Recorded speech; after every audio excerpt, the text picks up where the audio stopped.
Magandang umaga mga kaharden. Nagtong muli si Hatinerong Pastor Abelardo Guerrero para ipagpatuloy natin yung ating pagkakaten sa natural na kaparaanan. Konting lambing po, paki-subscribe yung ating channel, paki-like yung ating mga video, at paki-hit yung ating notification bell button para lagi po kayong updated sa ating video na ina-upload. Ito pong pag-click ninyo, pag-subscribe ay support po ninyo sa akin na sinusulong ang natural gardening bilang pagkibahagi sa pagprotekta ng ating environment at para sa pagsusulong na tayo ay maka-attain ng healthy being sa pamamagitan ng ating pagkain ng mga produktong itinanim sa natural na kaparaanan. At ganoon din bilang pagsuporta ninyo sa sinusulong kong Rural Mission and Ministry. Ito ay pagtulong sa ating mga rural folks, lalong-lalo na sa mga farmers ng upland crops, no? Particularly ng coconut, dahil ginagawa po nila yung coco sugar at coco vinegar. Ito ay kabahagi ng ating advocacy sa natural gardening at pag-promote ng mga produktong mula sa natural na proseso, no? So ito po ang ating paglalambing sa inyong lahat mga kaharden. Ngayong umaga ay i-ready natin ulit yung isang plot dahil may nagbigay po ng radish, no? Ito pong tabi nating radish ay nakakaroon na siya ng laman, no? Yung kanyang roots ay nakakalaman na. So in the near future ay makakapag-harvest tayo, no? At makakakain na tayo ng radish na tinanim sa natural na kaparaanan. So yung kapitbahay natin na membro din ng simbahan, dahil hindi niya maitanim gawa nga nung siya ay nag-aalaga din ng kanyang mga apo, kung kaya't yung kanyang ipinunla na radish na kung saan ay nagmamature na, dapat na itong may transplant, kung kaya't nagpasya siya na ibigay na lamang sa atin yung kanyang itinunla na radish upang hindi ito siya masayang. Nagmamature na, kung kaya't madali natin na pag i-ready yung ating garden plot para bukas ay maaari na nating i-transplant, no? Nang sa karon ay hindi naman siya masayang, no? Yan mga garden, no? Sana ay samahan din nyo ako sa ating paggagarden. Ilipat lang natin itong pisto ng ating camera dahil against the light na. Yan, mas maganda ang kanyang background kaysa doon sa pisto niya kanina, no? So ito po mga garden, sama-sama po tayo sa natural na pagtatanim ng ating mga gulay.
Sa likod natin mga karden ay yung ating sinupot, sinakon ng mga biodegradable waste material. Nabulok na po at next week or probably 2 weeks from now ay pwede na nating i-transplant yung ating pinunla na kamatis, no?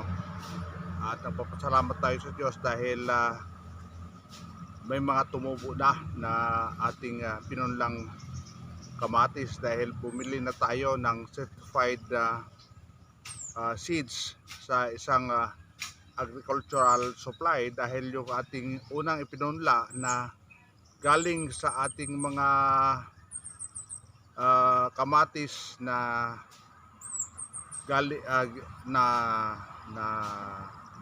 nirikado ay hindi siya tumubo, no? Kaya tayo ay naghanap ng isang certified na tanim, certified na seeds upang sa karon ay makapagpunla tayo, makapatubo tayo at may makamit tayo sa ating pagtatanim at makaka-harvest din tayo. So hindi naman siya 100% pero at least ay naging 50% naman, sumubra naman sa maganda din naman dahil naka tumubo ang almost sa 90% ng ating mga ng kamatis na ating pinunla, no? So next week po or 2 weeks from now ay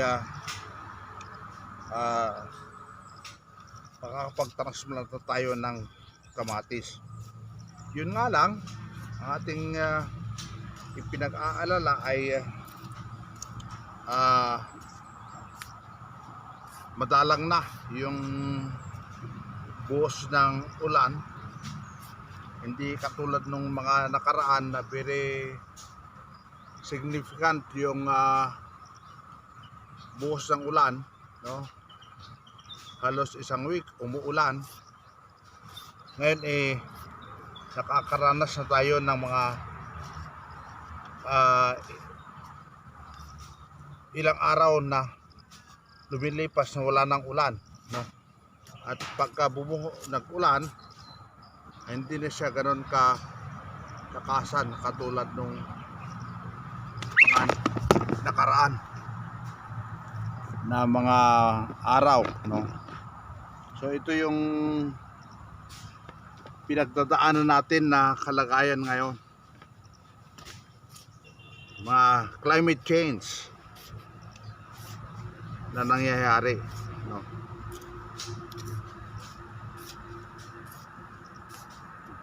Gawa ito ng kawalan natin ng pagpapahalaga ng ating environment, no? So ito yung ating ding titignan, no? Dahil ang lupa, ang kalikasan, ang ating buhay, no? Very dependent ang tao sa lupa at sa environment natin, no?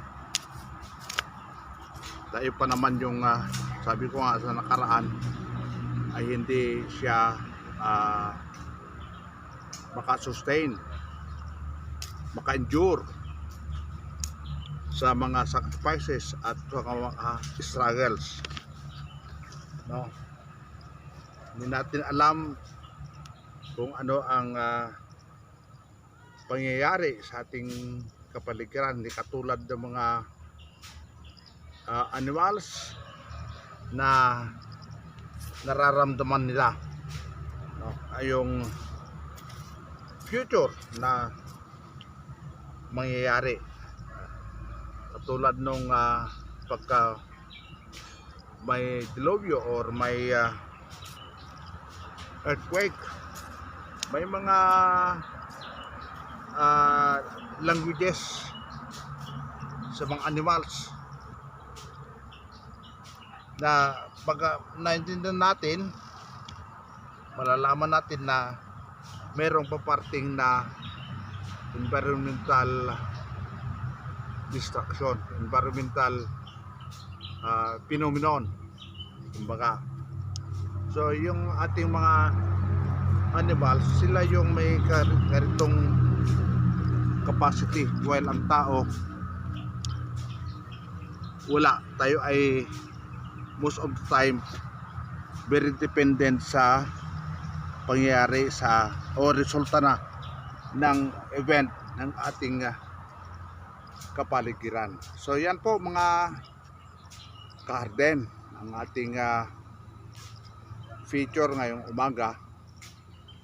Sana po hindi po kayo magsawa na subaybayan ang ating video, dahil tayo po ay nagpo-promote ng natural kaparaanan ng tatanim ng gulay, at sana ay very informative ito para sa inyo, no?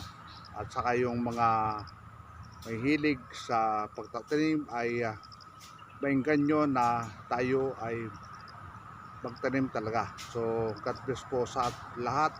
Thank you for watching, at sana po kunting lambing tayo po ay mag-subscribe sa ating channel, i-like yung ating video, at i-hit yung ating notification bell button upang lagi tayong updated, no?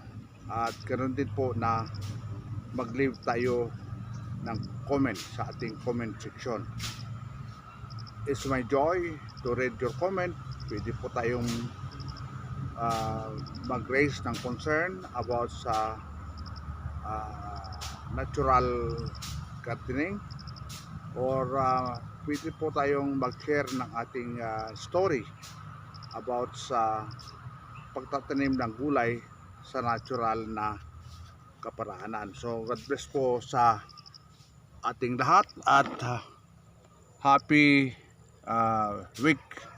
new week sa ating lahat. And again, God bless you and more power to everyone.